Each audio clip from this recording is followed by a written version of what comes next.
Hello বন্ধুরা, আসসালামু আলাইকুম। আশা করি তোমরা সবাই ভালো আছো। আল্লাহর রহমতে আমি ভালো আছি। আজ তোমাদের সাথে শেয়ার করব গরুর মাংসের রেসিপি। আমি গরুর মাংসের সাথে কিছু আলু দেবো, সেজন্য আলুগুলো কেটে ধুয়ে রেখেছি। এখন আমি একটা কড়াই বসিয়ে দিয়েছি। এই কড়াইয়ের মধ্যে আমি পরিমাণ মতন তেল দিয়ে দেবো ধুয়ে রাখা সেই আলুগুলো দিয়ে একটু হলুদ দিয়ে দেবো। হলুদ দিয়ে ভালো করে আমি আলুগুলো ভেজে নেব।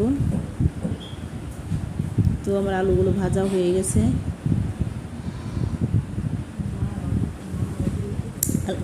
এখন এই কড়ার মধ্যে আমি পরিমাণ মতো তেল দিয়ে দেবো। তেলের মধ্যে দিয়ে দেবো পেঁয়াজ কুচি।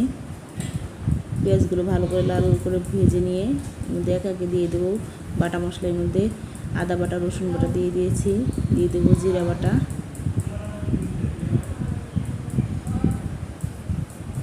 দিয়ে দিলাম জিরা বাটা,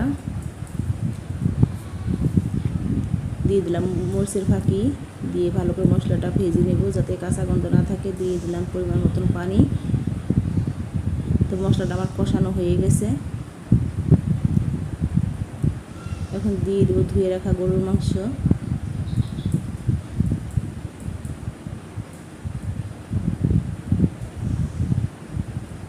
আমি ঢাকনা দিয়ে কিছুক্ষণের জন্য ঢেকে দেবো। তো আমি আবার কিছুক্ষণ পরে ঢাকনা মেলে তরকারিটা ভালো করে নেড়ে দেবো। দিয়ে দেবো দারচিনি, এলাচ গুঁড়ো।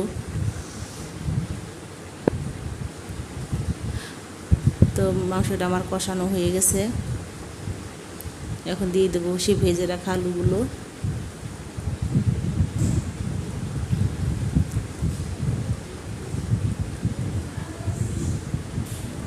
আমি আবারও কিছুক্ষণের জন্য ঢাকনা দিয়ে ঢেকে দেব।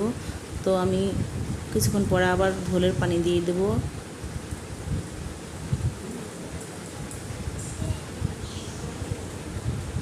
আমি আবারও কিছুক্ষণের জন্য ঢাকনা দিয়ে ঢেকে। তো বন্ধুরা, আমার তরকারিটা রান্না হয়ে গেছে।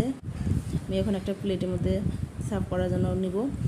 তো বন্ধুরা, কার কার এই রান্নাটি ভালো লেগেছে আমাকে লাইক, কমেন্ট, শেয়ার করে জানিও। আল্লাহ হাফেজ।